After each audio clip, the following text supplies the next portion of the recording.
Good morning, everybody. Welcome to the National Press Club. My name is John Donnelly. I'm a reporter with Congressional Quarterly, and I serve on the board of the National Press Club, and I chair the club's Press Freedom Committee, which is sponsoring today's event. If you are interested in membership in the National Press Club, please visit our website, www.press.org, or we have some materials over on the table over here. A couple of other housekeeping notes before we get started. First of all, if anyone's tweeting it today, it would be great if you use the hashtag PressFreedom, hashtag PressFreedom, all one word, as a tool for searching.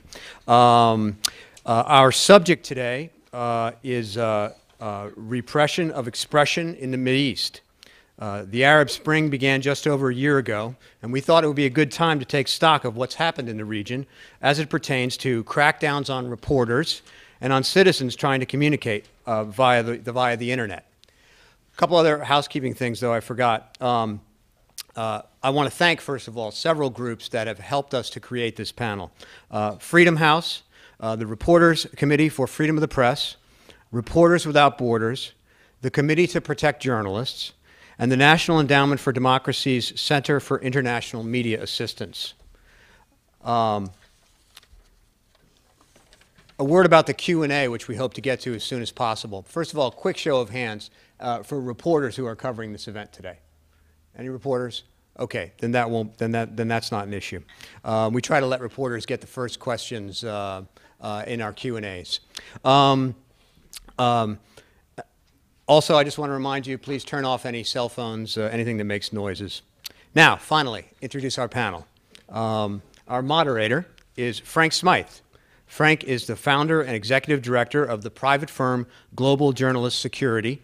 He's also the senior advisor for journalist security at the nonprofit Committee to Protect Journalists.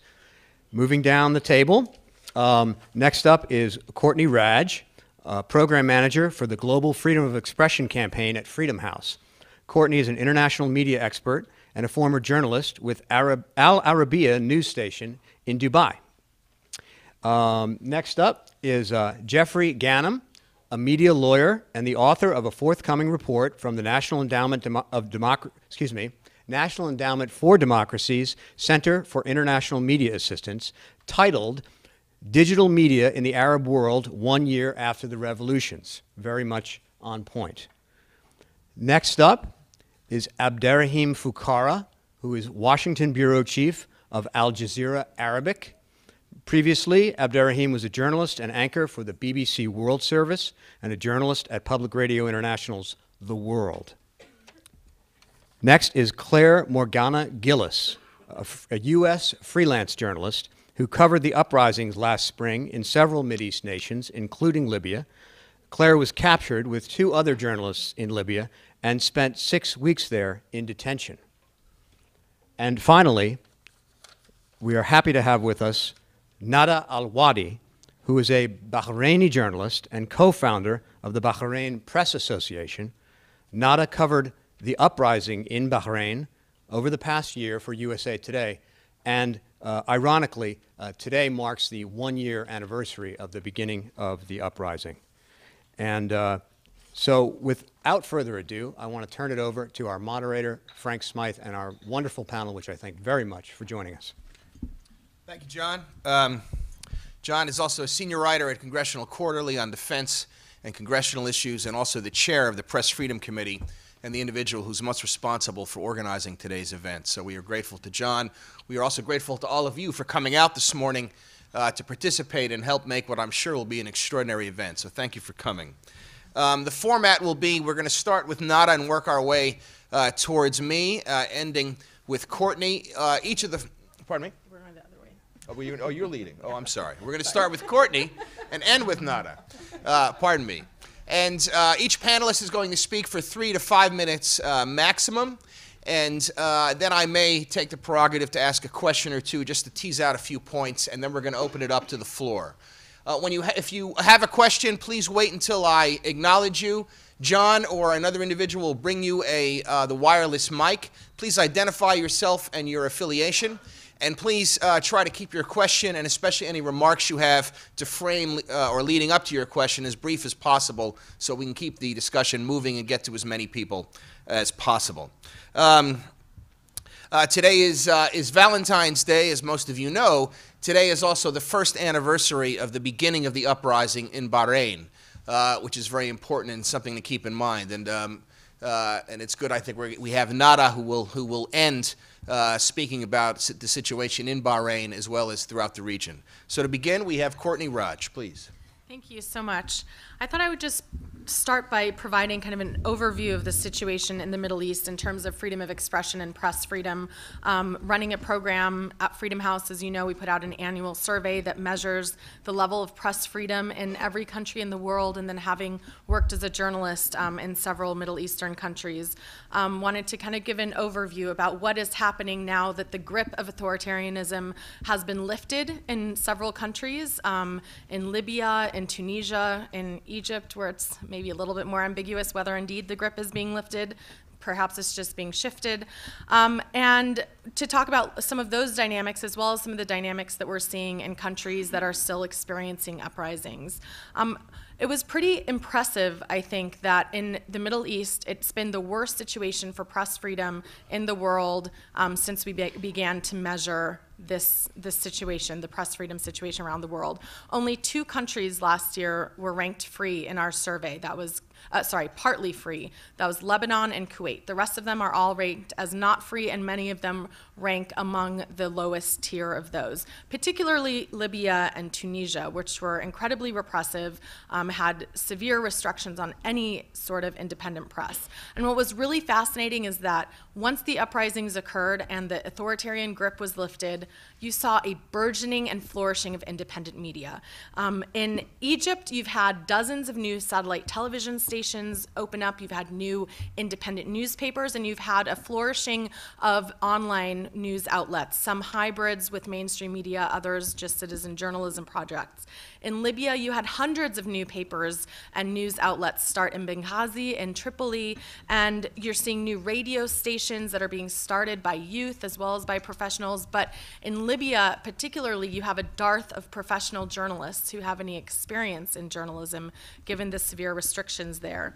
And in Tunisia, you've also had somewhat of a burgeoning of new media as well, although you had a more diverse state-run and state-affiliated media there. You've still seen a lot of independent media emerge. And what too bad we don't have a graph here, but in Egypt, for example, as soon as Mubarak left, you had an explosion of media. Since then, you've had the SCAF, the ruling military leaders, trying to put clamp down on independent media, but many journalists are having none of that. You still have a lot of tension in the state media between, professional journalists who want to push those red lines and who want to be doing real reporting, and between the independent media who are really keeping the fire on, and the citizen media who are increasingly challenging the mainstream media to compete according to the accuracy and timeliness of the news that they're providing. In Libya, you had this explosion of new media. The question now is going to be the sustainability of those media. And in Tunisia, you have the same question with sustainability because you had so many subsidies being provided by the government. In all of these countries, both the successful revolutions and not, you've had journalists being targeted specifically by the regimes because they are the ones who are able to get out credible and accurate information. In the ongoing uprisings in Bahrain, in Syria, in Yemen, you've had the attempt of the leaders to impose an information blackout. So they've prevented journalists from entering into these countries, they've targeted those journalists who have managed to get into the country, and they've attempted to close down independent media and even in times like the internet or specific applications like Skype. In Yemen, they've closed papers. In Bahrain, they've exiled journalists and engaged in pretty severe online attacks, as I'm sure Nada will go into more detail. In Syria, they've prevented access and had a policy of kill anyone with a camera that they see in the streets. And so really, we've come to rely a lot on citizen media and social media in many of the ongoing uprisings for getting the message out. And I think with that, let me segue to Jeff, who will talk a little bit more about that. Thank you very much. Clearly, the situation in the Middle East has changed drastically. It is a profound media shift. It's what I call in the upcoming report that is to be published by SEMA later this month, a media vortex. It's a whirlwind of activity. Tens of millions of online contributors are creating content, sharing content, and influencing the news and information channels throughout the region. If you look at the numbers alone, while the numbers don't tell the complete story, they are indicative of where we are and where we're likely to go. The numbers I'm about to refer to are from the Arab Social Media Report. There are more than 36 million Facebook users in the Arab world alone, and that's as of November 2011, and that's nearly double the number a year previous. The number of people using Twitter in the region are more than 650,000. In the month of September alone, there were more than 1.2 million tweets sent that month. So clearly, social media is an enormously strong platform through which millions of people are voicing their concerns and dueling in what is going to be the new battle of the blogosphere. In the past, it was access, control, filtering, surveillance. My sense of what we're going to see moving forward is a battle of the blogosphere with respect to the narrative, dueling narratives, and increasingly we see that taking shape. In Egypt, you have the Supreme Council of Armed Forces using media strategies to counteract the influence of the April 6 youth movement. Their profile has diminished in recent months, and they're going to try and regain that profile through traditional means as well as online means. So that is definitely a shift. You see it in Tunisia, where conservative forces elected to the government are going after bloggers for writing on religious issues, even issuing a death threat against a popular blogger, Lina Ben Mehni. We see increasing use by the satellite networks of social media, and I'm not going to steal Abderrahman's thunder on that, but satellite networks are increasingly important, and they have been from the start of the revolutions when social media was used to feed the satellite networks information that was then broadcast across the region where the vast majority of people get their news and information. Now, with respect to legal and enabling environments, what's next?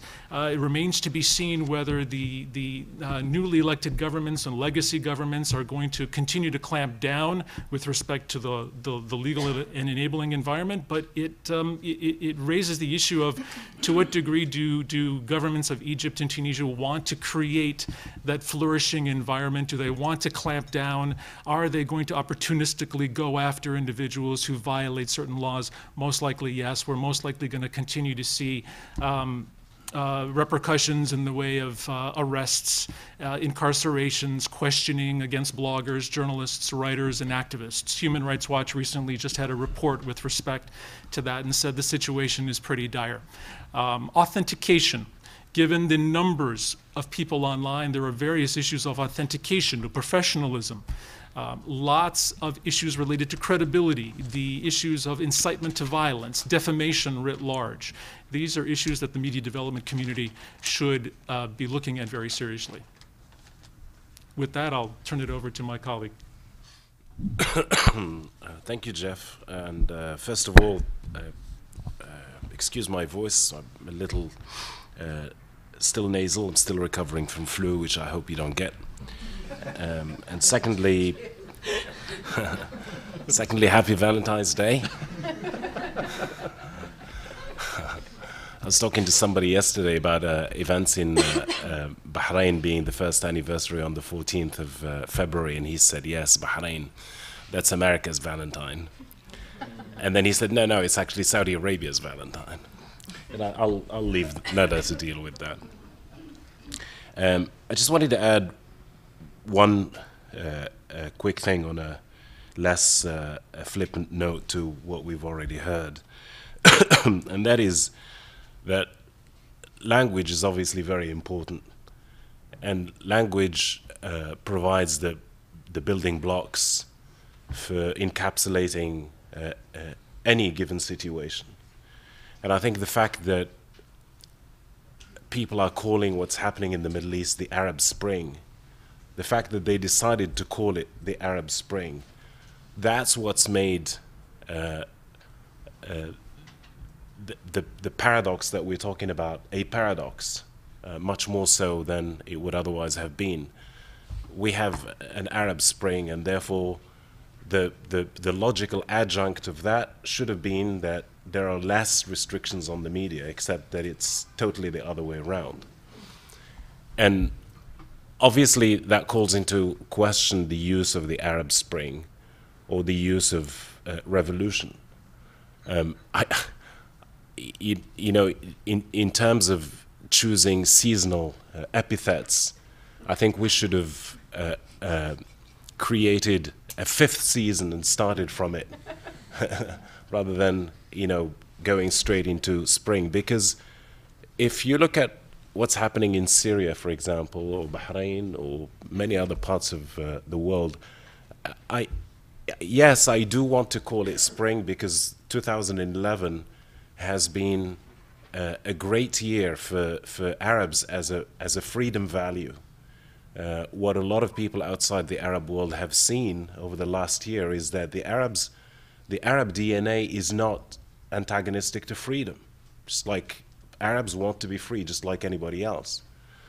But at the same time, when you look at what's happening in Syria, for example, or Bahrain, or Egypt, Yemen, I sometimes feel that it's actually an insult to those who have fallen defending their freedom, or reclaiming their freedom. And therefore, when you say that it's been a great year for freedom, but not such a great year for the press, I'm not so surprised. And in fact, I was pleasantly surprised this morning when I started flipping through this in Egypt, and I think it has it summed up pretty nicely. It says, collapsing regimes are willing to unleash whatever power of destruction they have against journalists. And I think that sums it up pretty nicely. Somebody who knows that they are in the throes of death, they will have their last spasm, of 2 spasms or 3 spasms before they finally give it up. And it's obviously journalists who, among others, who will pay the price of those spasms. I think we should wait several more years before we decide whether we're going to call it spring or not.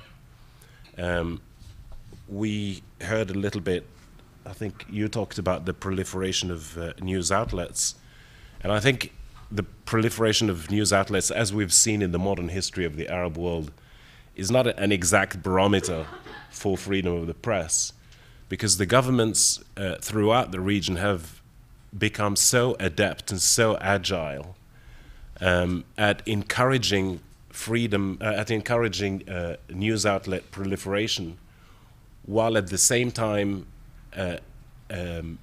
developing the skills to actually repress freedom without necessarily sending the police to take you away at 3 o'clock in the morning.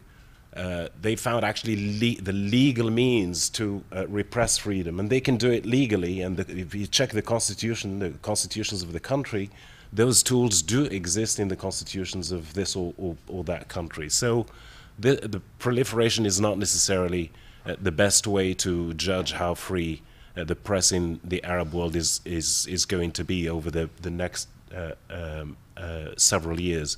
And I think we have to wait for the political process to give us indications exactly where it's going.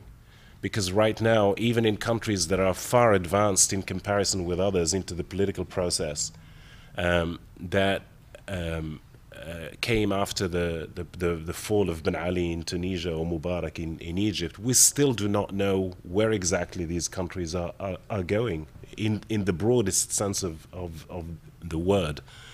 In Egypt, for example, the people who actually led the so-called revolution, the young people of Maidan Tahrir, who gave us those amazing social media pictures of the revolution, they haven't actually been able to translate that into political structures whereby they can affect the political process. And we find ourselves in a situation where you have the SCAF, the military council, or the Muslim Brotherhood when it comes to Parliament. And yes, Parliament is an expression of the will of the people, no doubt about it.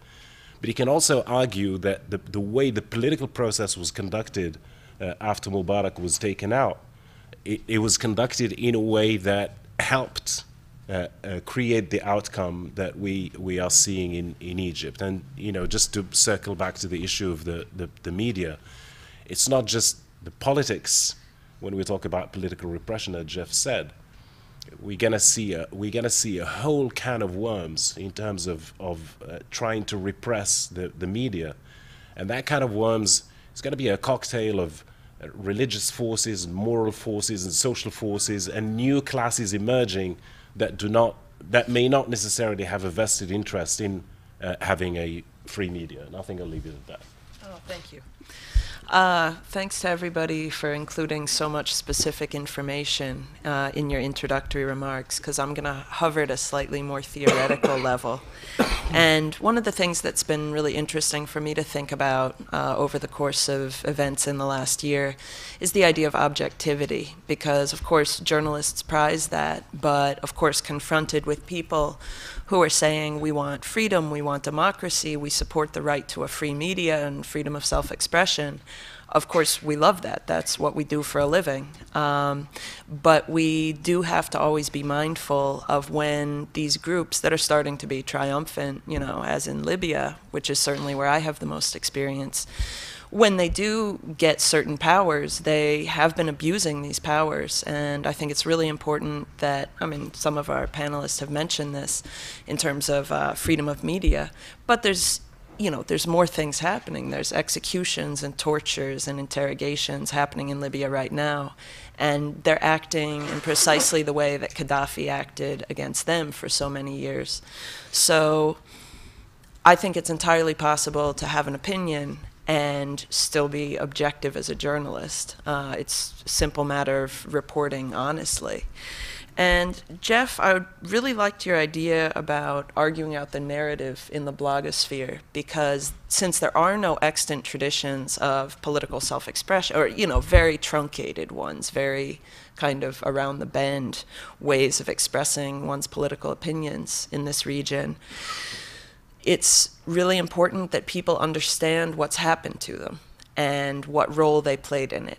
And, you know, if they were for the uprising or against the uprising, they're going to need to live together. They're going to need to come up with ways to address everybody's concerns and everybody's desires and yet have a stable, functioning government.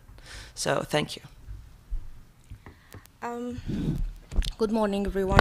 I'm actually very thrilled to be here this morning because this is an opportunity basically to highlight on the struggle in Bahrain, my country, and its first anniversary, which is expected to be a kind of a dramatic day, and particularly because for a very long time, actually, we have been calling this the forgotten revolution or the forgotten story.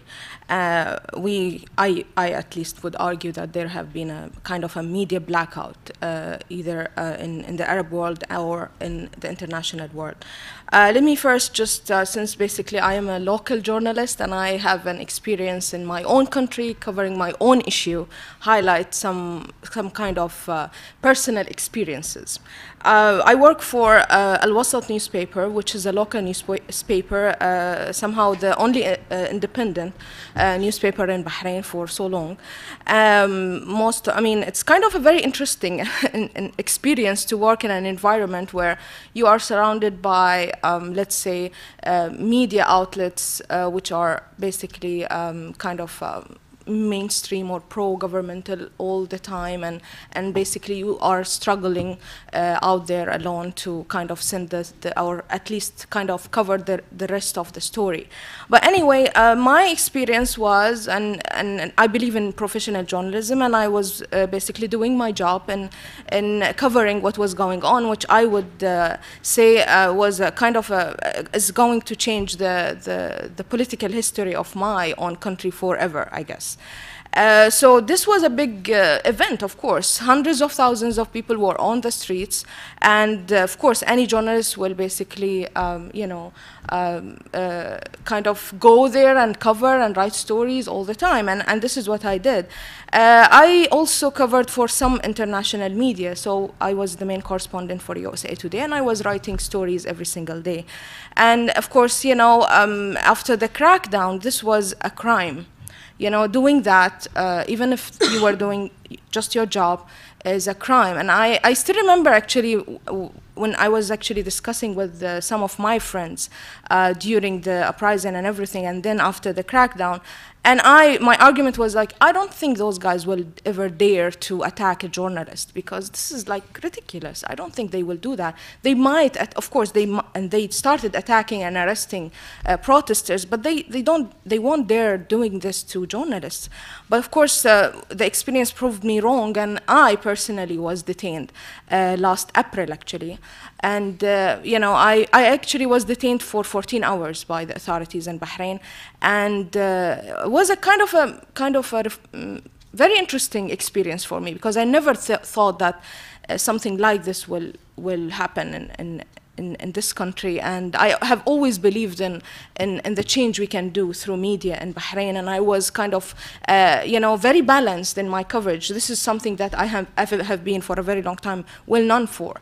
So for them to target me, this was a big news. I mean, in a personal level, let alone basically the professional level, and I was not an exception, of course.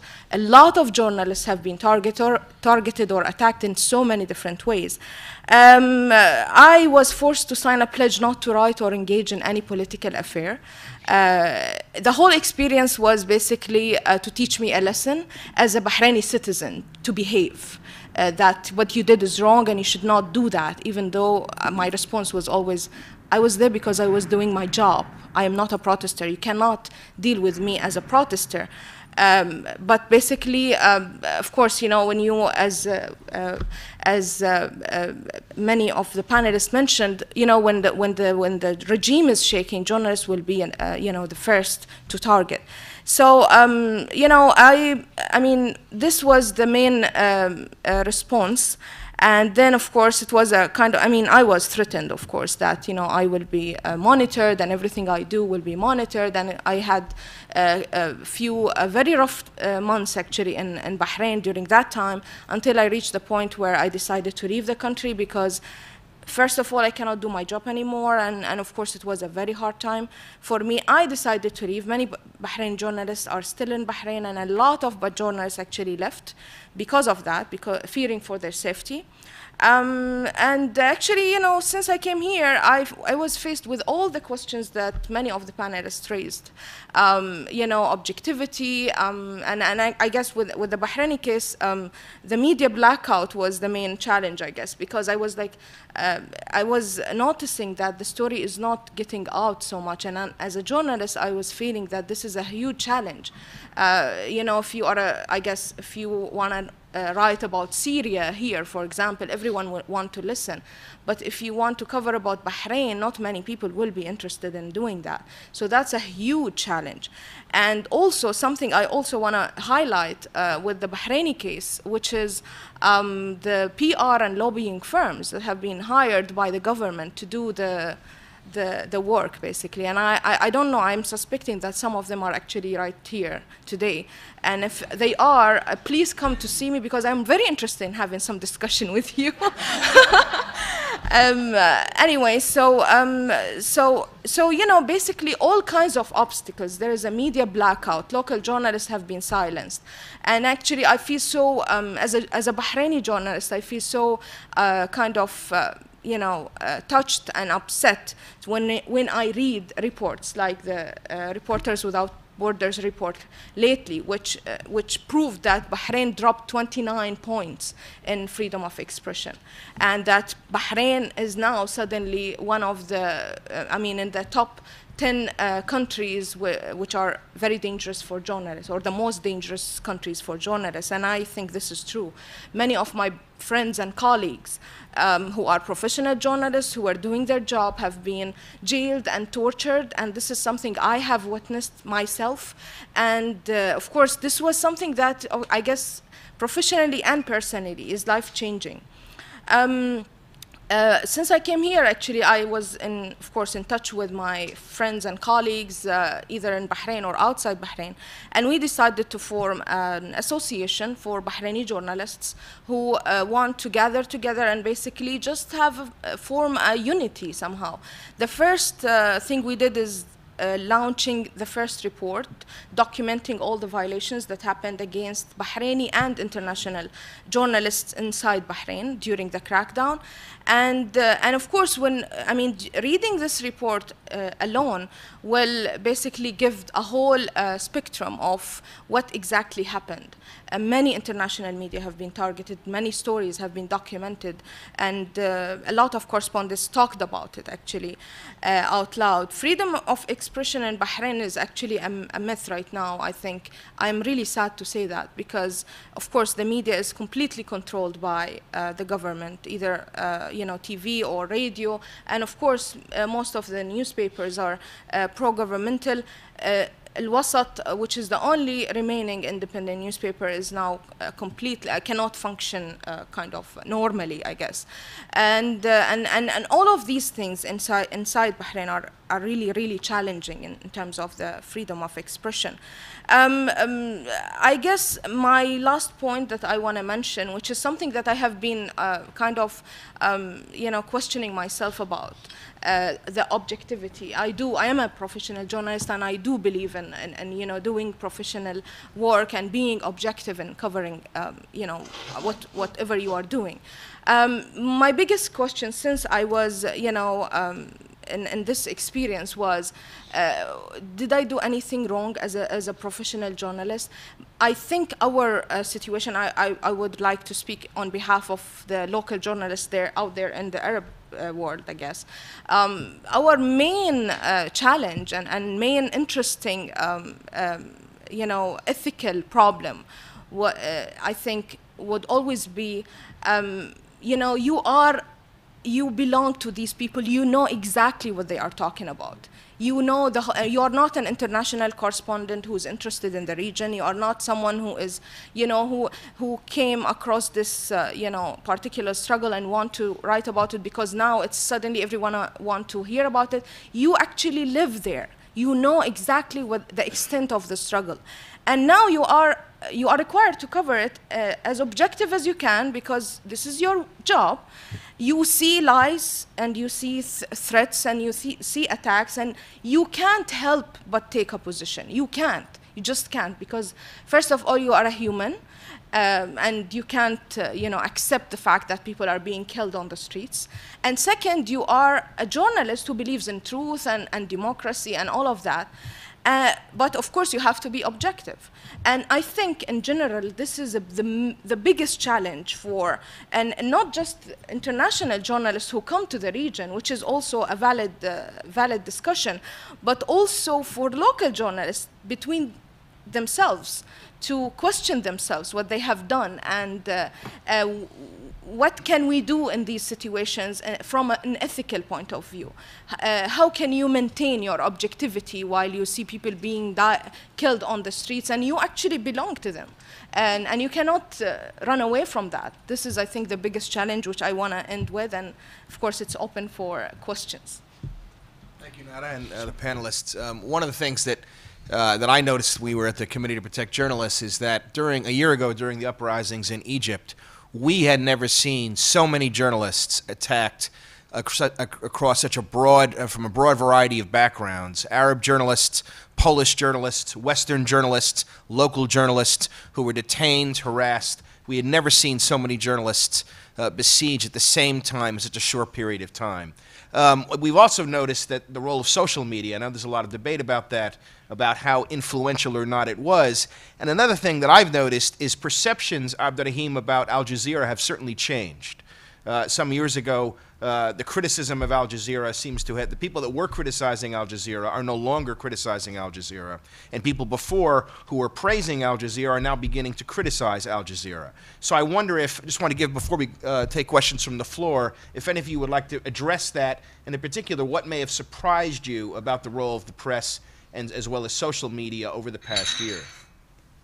You know, when the so-called Arab Spring started, there was a lot of debate about whether there was going to be a domino effect. And there was some speculation that by the end of 2011, all the regimes across North Africa and the Middle East would have crumbled. And obviously, that was a misplaced understanding of the way these regimes are able to actually to adapt and adjust to new situations. There was always a question of who will be caught up in the storm of the so-called Arab Spring. And the events of the last year have shown us that everyone and everything will be caught up in the storm of the so-called Arab Spring to varying degrees. Let's leave governments aside for a while. I think that the media, and Al Jazeera included, have certainly been caught up in that storm, as you rightly pointed out. There's been a sort of a topsy-turviness of attitudes towards the media, towards Al Jazeera. I mean, here in the United States, for example, when Al Jazeera English had their forum at the museum last May, the two keynote speakers were, lo and behold, Nancy Pelosi and John McCain. And then you had Hillary Clinton praising the professionalism of Al Jazeera as opposed to American television, which is great, it's wonderful. But, you know, our job is also about skepticism. And skepticism dictates that when politicians start heaping praise upon you, you got to take that with a grain of salt. And if you look at the coverage of Al Jazeera, especially Al Jazeera Arabic, of the various cases across North Africa and the Middle East, and you look at the blogosphere, the blogosphere went insane with criticism of Al Jazeera's coverage, or lack of coverage in some cases, such as the case of Bahrain. And obviously now we're in a newer environment where Al Jazeera has been so instrumental over the last 15 years in initiating debate about tyranny, all shapes and forms in the Arab world. And yet now it's caught up in this wave of criticism as to why it devoted so much attention to Libya, why it's devoting so much attention to Syria, why it didn't devote as much attention to Bahrain, why initially it didn't devote enough attention to Yemen and only later on did so. And this becomes particularly more challenging going back to the issue of the proliferation of news outlets in the Middle East. This becomes particularly challenging for Al Jazeera as the region opens up to competition. And obviously perception translates directly into audience figures. And I think that Al Jazeera is aware of that. There's a lot of internal debate going on about this, how to keep the level of achievement that the channel has made over the last 15 years, how to consolidate it down the road in this new environment of fierce competition. I mean, during the coverage of the election in Tunisia, we found out that a lot of Tunisians were actually watching Tunisian outlets rather than Al Jazeera. And, you know, that on some level, that's a normal thing because people watch the thing they can most relate to. But at the same time, it raises question marks about, you know, where are we going now with regard to the new conditions throughout North Africa and the Middle East. So everyone, governments, all others, eventually will be caught up in the storm of the so-called Arab Spring. And governments may be able to put a lid on it, like the government of Bahrain has done.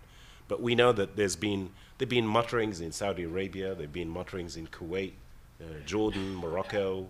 This is a firestorm that's basically impacting everything in its wake, Al Jazeera included. Sure. Anyone else want to address that? Well, maybe not specifically Al Jazeera, but you know, I think that one of the surprising things that some of the Arab media watchers realized is that Al Jazeera continued to be very important, and despite the emphasis on social media during the revolutions, which were absolutely critical. In fact, it's this confluence in the way that social media, mainstream media, and the public interact and feed off of each other. The mainstream media continue to be very important. Most of the Egyptian public found out about Tunisia not because of social media, but because of Al Jazeera's coverage. And then the same thing now, I think that we're seeing our international media sphere shrinking, and there's a lot more overlap and sharing of content among Arab channels with English channels, for example, and that this is going to help improve the flow of information. But one of the things that really stood out during the revolution is that in repressive regimes, journalism becomes a form of activism. And there have been a lot of debates about, activists versus journalists. And I think in many cases, we can't make this distinction because the very act of doing journalism and circulating information is inherently challenging to the status quo and to the authoritarian regimes. And citizen journalism, social media have really challenged the ability of these governments to control that information. And what else surprised me, because I did my dissertation in Egypt, and there was a lot of reticence in the mainstream media to adopt social media and to integrate that. But what I saw happening, whereas Al Jazeera has really been, I think, at the forefront of that, and even at Al Arabiya, I mean, we barely started integrating the website with the TV in 2009. So, very, very kind of late in terms of this arrival. But what the Arab Spring did is really propel that merger to happen. So now we have the websites of the news outlets have really improved. We have them using social media in their reporting as well as in their outreach. So I think that one of the things we saw was the Arab Spring propel the development of mainstream media's new media offerings, which could have interesting implications. If I may add, if you took a look at the Facebook pages of various Arab media, mainstream media, including the satellite networks, they've got hundreds of thousands of followers. Similarly, on Twitter, they've got hundreds of thousands. Not necessarily all newspapers have as many. A lot of newspapers have just several hundred. A lot of that depends on bandwidth, internet penetration, socioeconomics, online news consumption and sophistication. But it's interesting to see that the hashtag system, particularly at Al Jazeera, is actually quite following. It draws quite a following. And perhaps, Abderrahim, you can tell us a little bit more about the degree to which Al Jazeera is reaching out, and quite successfully, online. There's that integration of, as Courtney was saying, the cyber activists, the online writers, lay citizens who are contributing. There's the expatriate community that is certain to be contributing to the numbers of online followers of the Arabic media. So I throw that out for further conversation, but it's really quite significant and quite surprising, because a year ago, I don't think you had those numbers. Thank you. We're going to open up to the floor. Yes, please wait for the mic and identify yourself. Thank you. My name is Abdelilah Al-Mualla from Jordan National Movement. I want to thank very much for Al Jazeera. Without Al Jazeera, there is no revolution, no freedom. Al Jazeera deserve Nobel for freedom and the peace. Secondly, 7 years ago, former President Bush, W. Bush, he said, there is, why they hate us? Why they hate us 7 years ago? And everybody's surprised. The Arab people, they not hate us. They not hate United States. They not hate the people of United States. Just the policy. And because the media, because, the revolution now is changed. Now the image of United States changed. Thank you for President Obama, who changed the image. Now, United States stand by those revolutions. Now, everybody stand by those revolutions. Now, brotherhood, open dialogue with the United States. Everybody overseas. I'm from Jordan. I'm from big tribe in Jordan. Everybody like United States, Everybody now start change the image of United States. This is the very important things. The second things, the truth, always the Al Jazeera, why everybody with Al Jazeera? Because they say the truth. Okay, my question, they use other tools over there in Jordan now, how to bribe the journalists, bribes. Last week, they released a list of 50 journalists. They use him as a given bribe, 100,000, 50,000, to use them. They stop using, people like hurt or put in jail by bribes. But they change the mood. But we need to concern about these things. And we want to address the issue of bribing journalists in this context? Maybe we take a few more questions. Yes, in the back, please. Hi, is this on? Can you hear me? Yeah. Yes. Okay. Hi, I'm Radia Daoussi with the Venita Foundation. I'm originally from Tunisia. And my question is about the training of journalists. I think Tunisia is further along in its revolution. It has, functioning institutions compared to other countries. But, you may have heard that there was a film, the film Persepolis, shown in Tunisia, and that got the TV station in a lot of trouble. So, of course, I have concerns about where this is all going. But I would like to hear from the panel about, what do you identify as the most pressing needs in terms of training these journalists who are just discovering, a new form of freedom, and how to go, about using this freedom for the benefit of their country. Thanks. You want to take that? I'll follow. Okay.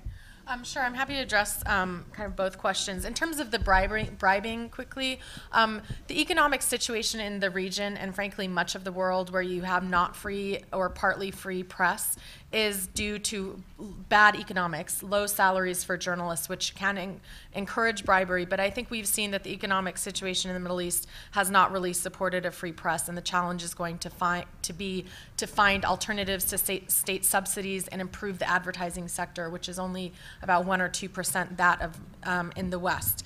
On the issue of journalist training in Tunisia, I think you're absolutely right that the Tunisian journalists have not had a lot of practice with free and independent reporting. The challenge is, when you talk to journalists, there's this immediate desire to kind of criticize and to see that as the flip side of not being able to critique a government. But I think it's more than just criticism. It's this balance and this attempt to get at the truth. So it's going to require training, I think, not only on journalistic ethics and what that means to people, but as well as on the basics of interviewing. There was not a tradition of asking and getting information. You were given it if you were allowed to have it. In terms of investigative reporting on elections, how do you cover issues like gender, like religion, which are very sensitive topics? So I think there's a lot of capacity building that needs to be done there. But I also think that part of it is going to come from, you have to also look at the flip side of who do journalists rely on. They rely on the officials and the authorities. That makes up a significant percentage of the news. So you have to work with the National Transitional Council and other local officials to improve their interaction with the press and encourage them to inculcate a practice of giving information, providing access to information.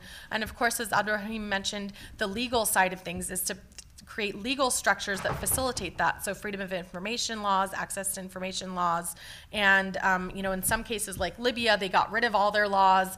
In Egypt, all of the laws are still in place, and many of those criminalize free expression and media. So obviously decriminalizing laws will help with that.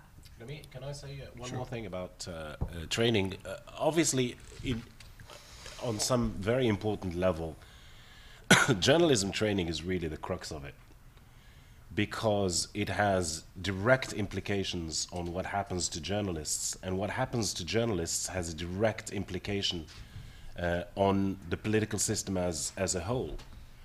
And whether in the case of Libya, for example, where we have seen new outlets, for example, since the end of al-Qaddafi, mushroom in Libya. But here's the thing. There is the appetite in Libya and in Tunisia and elsewhere in the region for new outlets is unfathomable. But do you have the required number of people who are actually trained to satisfy that appetite? And the sad answer is no. And training journalists obviously takes a lot of time. By the time you teach them in the ethics of journalism and investigative journalism, and you need over a decade basically to train a generation of journalists who can do their job and do it well. And the problem, as you said, is compounded by the fact that these are societies that, to varying degrees, had been and continue to be closed societies. So getting access to information is not always easy. And that leads to this confusion between reporting and editorializing. People will report as if they're editorializing, and that often lands journalists in trouble, being sent to jail or whatever. And we see this time and time again. The particular point that I wanted to raise is that this problem becomes a much tougher problem when it comes to social media. Because there's already this notion whether people using social media are journalists or not. And you know, I'm open to people who want to argue that they are. That's fine. But the thing is, if you argue that they are, to what extent are they required to adhere to the principles of journalism and to the ethics of journalism? I mean, we have seen we've seen this in Yemen, just to give a specific example, or we've seen it in Egypt. The wealth of Ali Abdullah Saleh, quoted in social media, for example, was absolutely crazy for a country like for a poor country like Yemen. The numbers that were attributed to Ali Abdullah Saleh could not possibly have been true. I can't remember what they were, but they cannot possibly have been true. Ali Abdullah Saleh could have been plundering Yemen for 1,000 years. He would not have accumulated that kind of wealth. And we've seen a similar thing in the social media in Egypt. Mm-hmm. We've seen figures varying from $10 billion to $30 billion to $50 billion. Now, tell me, why the hell is Mubarak going to get $50 billion, even if he plundered Egypt day and night? I know, we all know that he plundered Egypt, and his family plundered Egypt. But the fact is, there are ethics that should, and principles of journalism, that should tell us how we report that. And we already have this problem in print and television journalism in the Arab world. Now it's compounded in the social media world. Sure, thank you. Go ahead. May I just quickly respond to the Tunisia situation? It was a good question with respect to Persepolis, the movie that, Franco-American film that was aired on Nesma TV. And I just want to mention this quickly, in that an individual I spoke to in Tunisia with respect to this case said that the court is actually taking a very, very careful stance. It has adjourned the case until April. And it's not relying on security solutions to resolve these issues. And I think that also speaks to the issues that we've been discussing just in these few minutes. Even if you have professional journalists doing the craft professionally, ethically, you're still going to have political forces within the society, such as in Tunisia right now, going after those professional bloggers or journalists for what they're reporting on social, cultural events. I mean, Persepolis is a film, and yet it's created such an outcry as to whether or not you could air the film because it portrays a representation of Muhammad. Can you write about it? Can you blog about it? So even if they're doing their jobs professionally, you've got to have that enabling environment, that legal and regulatory regime that protects people within the Constitution, which is not politicized or used opportunistically. Thank you. Right here in the front. Yes.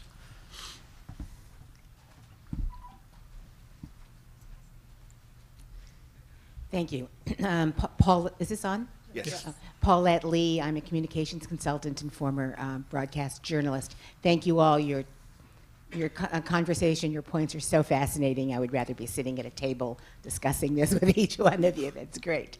I have two questions. One is for Abderrahim, please. Last January, I was in West Africa, a devotee of Al Jazeera. My recollection is that Al Jazeera was kicked out of Egypt, could not cover the events at Tahrir Square, and I was relegated to CNN International. So I'm wondering if you could address that period of time and what happened and how you functioned vis-a-vis that event. My second question is from the perspective perhaps more of Western media. You've alluded to it, some of you, a bit. Syria, I guess, is considered sexy now. Bahrain is not, although WTOP was, or it was NPR, something this morning, is doing a story on some outbreaks of violence in Bahrain. To what extent are the Western media responsible for, I'm going to call it oversimplification of the story, so that we really don't understand it other than slogans, you know, what I call, it's not important, but slogans and Arab Spring and just saying things in a very quick way, and we don't get a full understanding of what's going on. Thank you very much. Abderrahim, you want to start? Yeah. During the events in Tahrir Square, many amazing, drastic actions were taken by the Mubarak regime at that time against the media across the board, but against Al Jazeera in particular. And against Al Jazeera in particular because he knew, and his regime knew, that it was very powerful in terms of getting the message across to Egyptians, but about what was going on in Tahrir Square, but also to people across the Arab world. So he shut us down for a while. The offices of Al Jazeera were even torched at one time.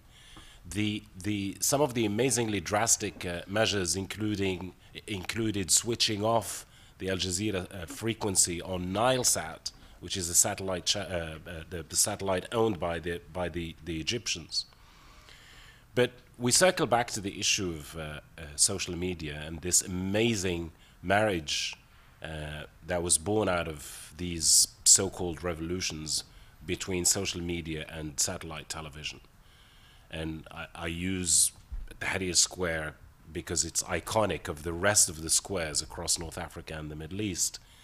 But there was stuff going on in Tahrir Square, even during the days when Al Jazeera was banned, was not allowed to cover it, that we covered through social media. You know, some of it was YouTube images, some of it was Skype, and so on and so forth. And basically, this goes back to the investment that Al Jazeera made 15, 16 years ago in a country like Egypt. Building the infrastructure in a country like Egypt, in a country so crucial to the region such as Egypt, was very important for Al Jazeera. So they built an infrastructure, and by the way, that infrastructure included contacts in various places. So we'd really invested in that, so that there was never a shortage of sources, even while Al Jazeera was banned on the ground. The sources were there. And you combine that with social media. Al Jazeera used social media to get the message out of Egypt and relay it to the rest of the region. In fact, to the rest of the world. And I think it was that marriage between social media and satellite television that, in the end, you know, some people would call it paid dividends. That in the end paid dividends in terms of Egyptians getting rid of Mubarak. But I have to say that, since I don't want to address your second question, but I just want to take the issue of context from it. What people tend to forget is that the broader context for what happened in Tunisia, in Egypt, elsewhere in the region, it's not just Al Jazeera and social media. It's the struggle over several decades by activists and trade unionists and people who were jailed and people who were killed and people, you know, who actually built up for that particular moment when Ben Ali fled. Remember, just to minimize the role of social media and Al Jazeera on some level, that up until about 1 week before Ben Ali fled in Tunisia, we didn't know that we were headed for regime collapse. Riots and similar things had happened in Tunisia before, bread riots, for example, and we thought that was the full extent it was going to be. Riots, and then he'll repress it and he'll kill some people, but things will go back to normal until the next round. So the media, social media and satellite television didn't actually begin to catch on that this is this is the road less traveled by until just about a week before he fled. Nada, you've covered both local media and international media. You want to take the second question? Yeah, sure. I actually want to be critical to Western media. I actually agree with what you said. You mentioned that was there a role for Western media to oversimplify the story or what's going on in the Arab Spring right now? I would say yes, of course, in my opinion. I think that what happened in the Middle East, and since basically I was there, you know, was so complicated. There are so many roots for the problem, and of course, to come out and call it, first of all, the terminology that have been used, the Arab Spring, and then also this is social media revolutions, and then, of course, I mean, whenever you talk about Arab Spring, you have to talk about the role of the women and specify these, you know, stories about the women and what they did, and then the youth, and I mean, and now the role of Islamists, all these, I guess, the stereotypes that always the Western media is focusing on. And as a person who actually basically looked to the story from the other perspective, from the other part of the world, I did not see these things. I mean, I wouldn't be, you know, focusing on the role of the women, even though I am kind of, I'm very, very obsessed with the role of the women in the Middle East. But the thing is, it was not about the role of the women. It was about the whole society going out there asking for change. So, and this is something very important, I guess, and to look at the story. For example, and this is personal experience. For example, when I covered the struggle in Bahrain, I would say, you know, hundreds of thousands of protesters were in the Manama and walking in Manama, marching and protesting. There will, I mean, I noticed that, you know, between brackets, there will always be a sentence added to that, you know, particular sentence, saying that majority Shia.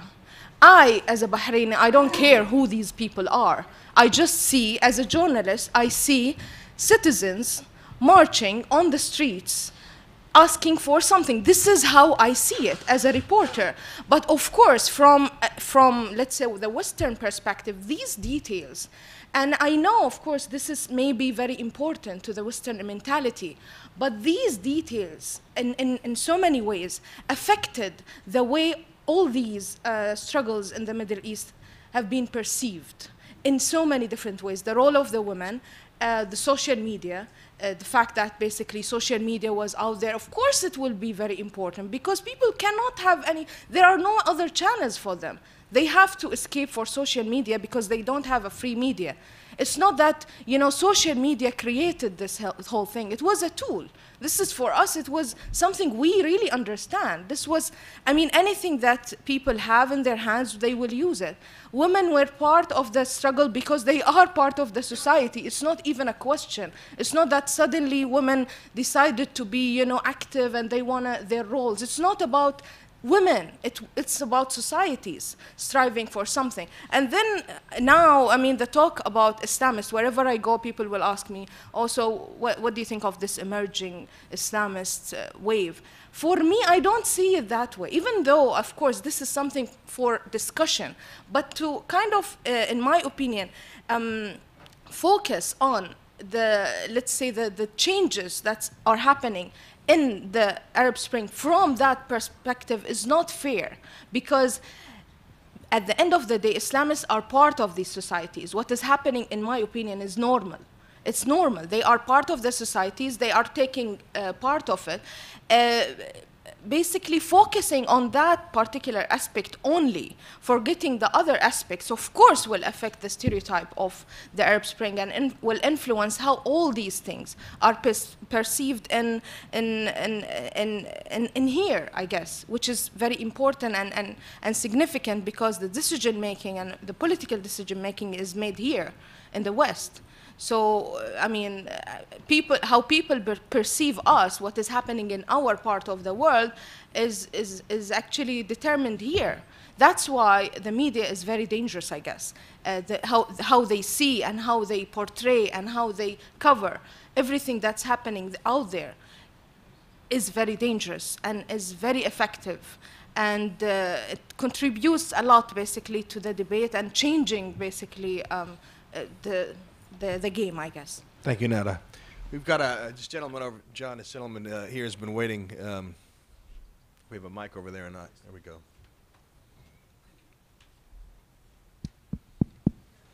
Thank you.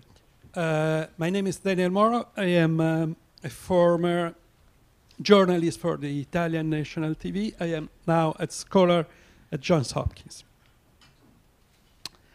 First about Nesma.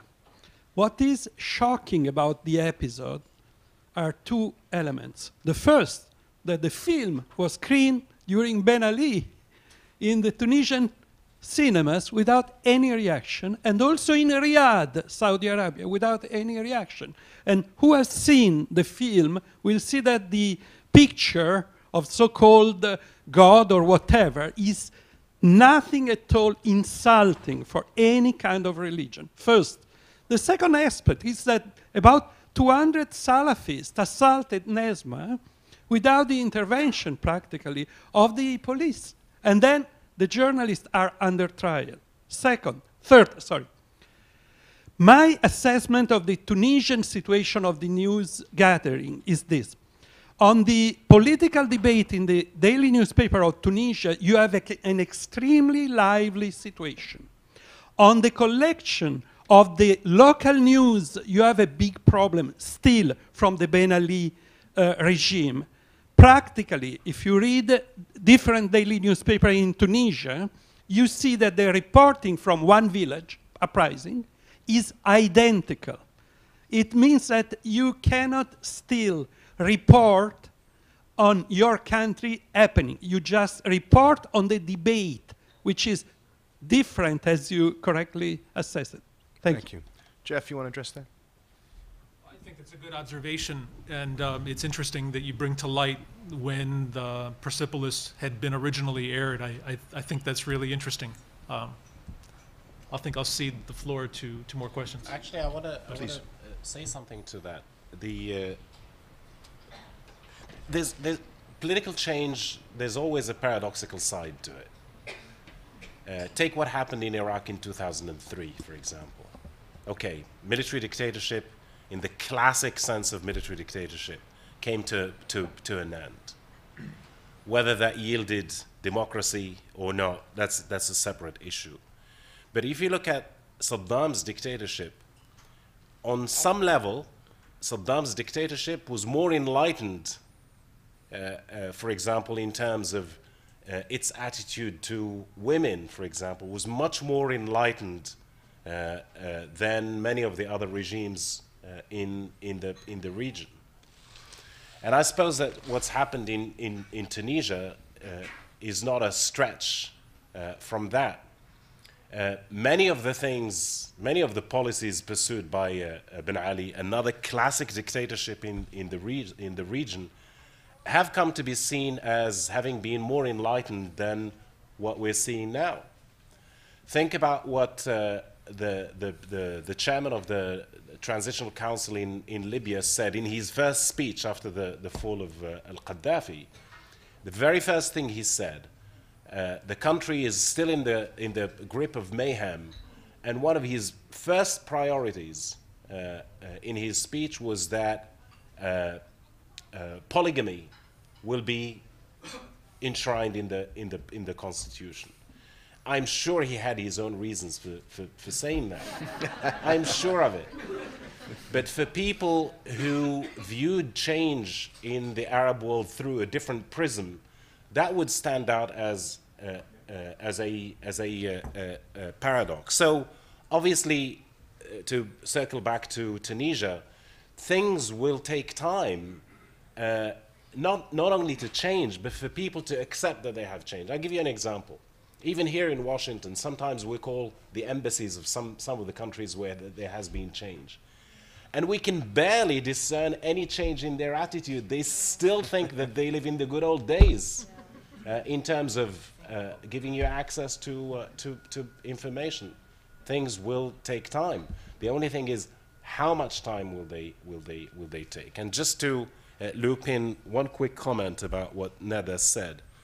Look, the issue of Sunnis and Shia and Christians and Muslims, and this all goes back to the original point that I made, because we used language at the outset loosely, and we started talking about revolutions and so.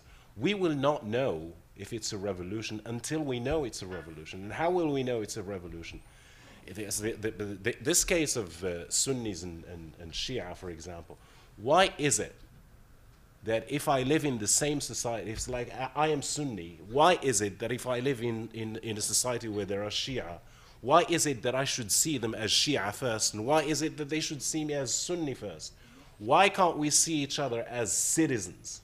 So the notion of citizenship, until it's practically enshrined in the new constitutions throughout the region, I don't think we can yet begin to talk about revolutions, and that is no detraction from the sacrifices, huge sacrifices that millions of people continue to make throughout the region, sometimes with their lives.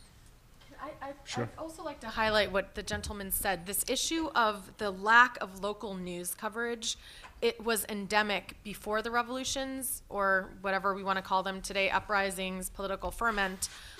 There's always been a lack of local coverage in Arab news. It's very focused on the international and national news level. It's focused on the capitals. It was that way throughout the region, and I think problematically it's still that way. And I mean, looping back to this issue of training as well, it's crucial that we increase what counts as media, as making it into media, and increase coverage of local news, what's happening with your trash collection, what's happening at the local level.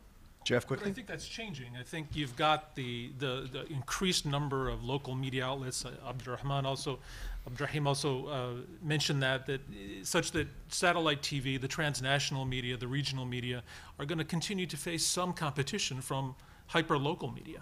And I think we're going to increasingly see some of that begin to evolve such that you know what's happening down the block as opposed to 2 countries away. Inshallah, but I don't see that happening yet.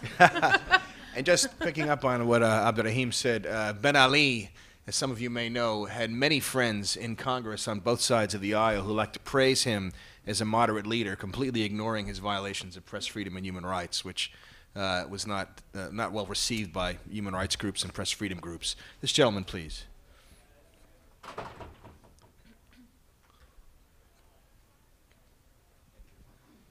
I'm Thomas Gorgisian, a writer, a journalist from Egypt. And first of all, it's good that it's Valentine's Day and you are talking about Arab Spring, but we have to talk a day after. Yes. It's, as a matter of fact, all the issues, it's good too that you open the Pandora's box, or as Abderrahim said, the can of worms, The real issue for now is not just the freedom of expression or the tweet or the Facebook.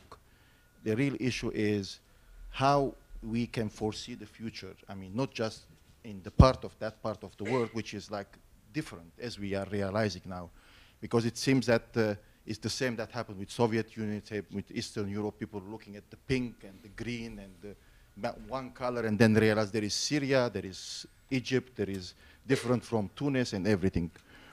The main challenge, I think, if you can answer now, I mean, it's from your side, because I'm not interested. I mean, I'm trying to understand how you are seeing it, but I'm trying to understand or to figure out how you are going to work. I mean, what you are going to do, because it's not just for me, from my perspective, of living in this country for 20 years and between here and Egypt. It's not, I can see the same.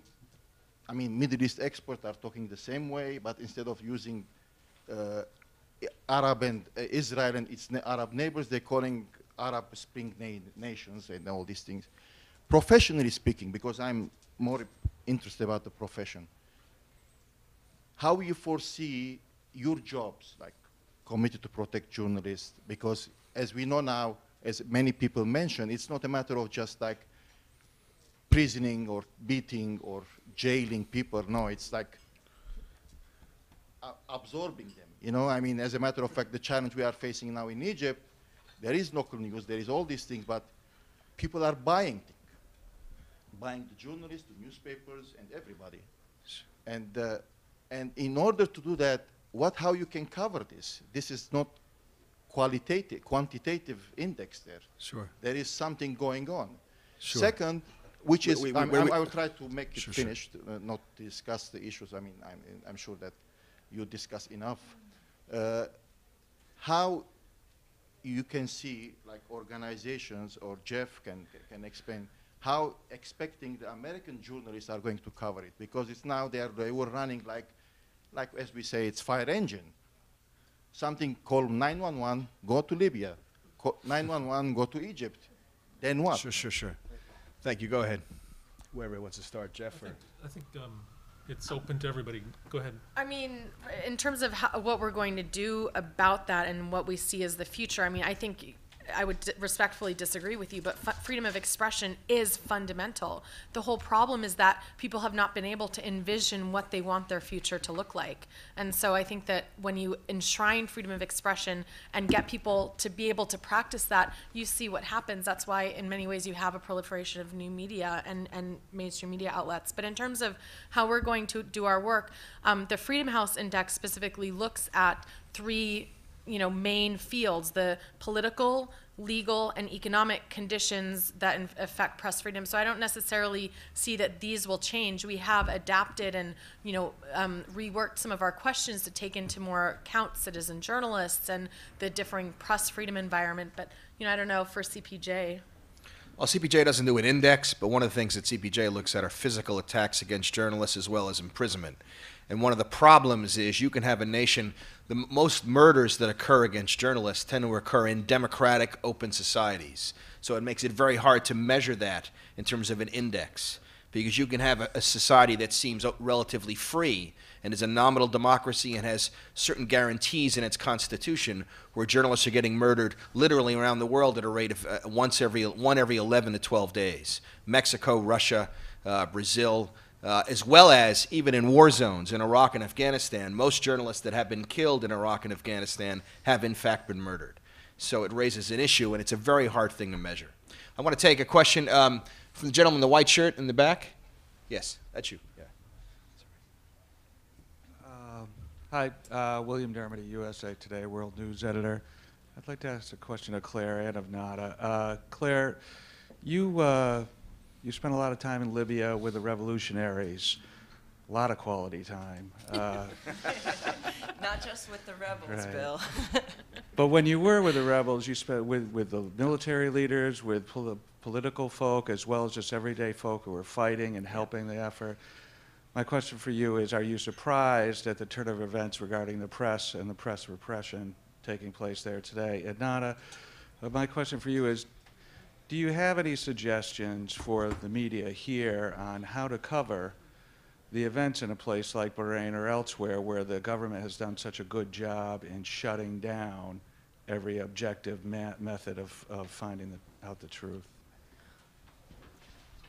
I would have to say I'm not surprised at all at the turn that events have taken in Libya. It's simply a question of people don't have an alternate means of expressing power. They don't know what it is without, stepping on the other guy the way that they used to be stepped on. And I think of it as, almost like a child who's abused will grow up and is more likely to be an abuser. It's a failure to be able to conceive of, at present, a different way of doing things.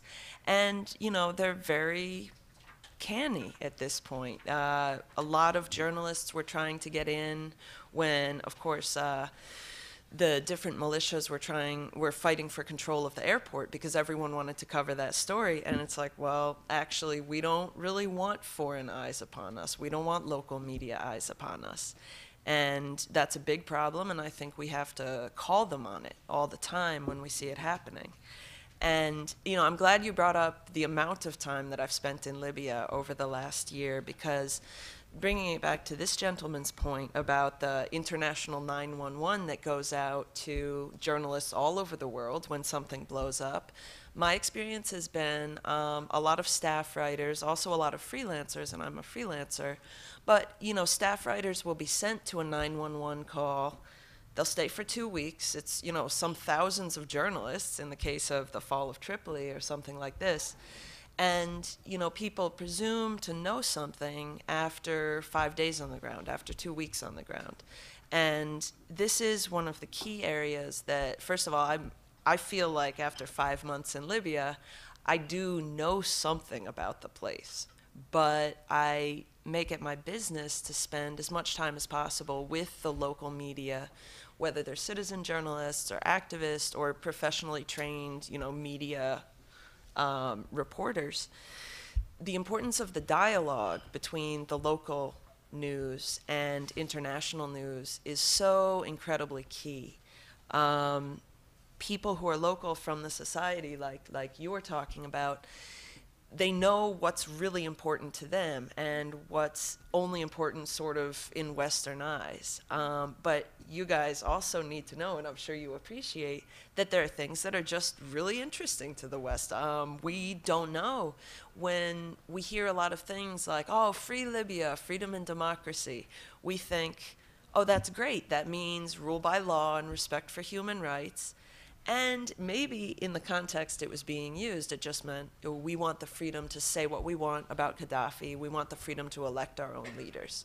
It's not necessarily going to map exactly onto our ideas of what freedom and democracy are. Democracy for us is inherently pluralistic. And for a country like Libya, which is, you know, 99 point whatever percent Sunni Muslim, there's no obviously apparent reason that a democracy would have to be pluralistic. There are things that they can agree on beyond whether or not Gaddafi should be in power. And it's just a natural method of self-expression in, you know, a social group. And just keep in mind, we are out of time, but I'm going to let you finish, then Abderrahim, you have a final comment, then we're going to turn over to John. I mean, I'll be very short. I guess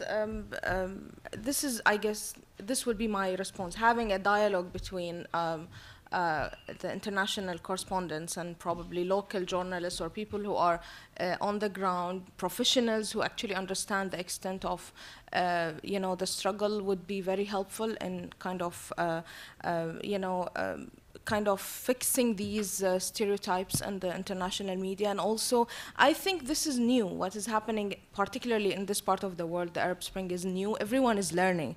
Like, we are learning, and everyone, nobody knows what's going to happen. And through this process, I would expect that, and it's actually happening, the coverage would be better, and the story will be told differently and in a better way, I guess, if people spend more time in understanding the complexity of this region and the extent of what is exactly happening, and a little bit forgot about you know, what they always read about, and the kind of the stereotypes that have been you know, always in the international media. Thank you. Yeah, I just wanted to make a quick comment based on the litany of really interesting things that both Nether and Claire said with regard to Libya and the rest of the region, obviously. And that is, remember that most of these countries in Libya, for example, most Libyans had never heard anything else but the Gaddafi narrative. And in terms of the political structures, they didn't know anything but the structures of the Gaddafi regime. And to the extent that this has been a social media revolution, for those who want to call it that, this is the equivalent of putting food in a microwave, because this happened so quickly. In Tunisia, for example, Ben Ali toppled in, 23 days? Mubarak toppled in 18 days. Gaddafi took longer. But, you know, it was in Libya that people began to realize that this is not going to be a cakewalk in any shape or form. But ironically, and this is my wishful thinking possibly, ironically, I think that it is in a country like Libya, probably long term, stands a better chance of getting something really done, because the Gaddafi didn't leave them anything worthy of keeping. Whereas in Mubarak, in the case of Egypt or the case of Tunisia and others, there's such a long legacy to contend with in terms of trying to rebuild the system. In Libya, they'll find it a lot easier to rebuild the system because there's nothing there except what they decide to build. But that's obviously the big if, is whether they can get their stuff together and stop killing each other. Sure. Thank you. John? I apologize, we have to end it there, and I apologize to those of you who had questions and we weren't able to get them in, but we want to end on time. A video of this event will soon be on our website at press.org. And I really want to thank each and every one of our panelists for joining us today on what has been an extraordinary conversation. Let's give them a round of applause.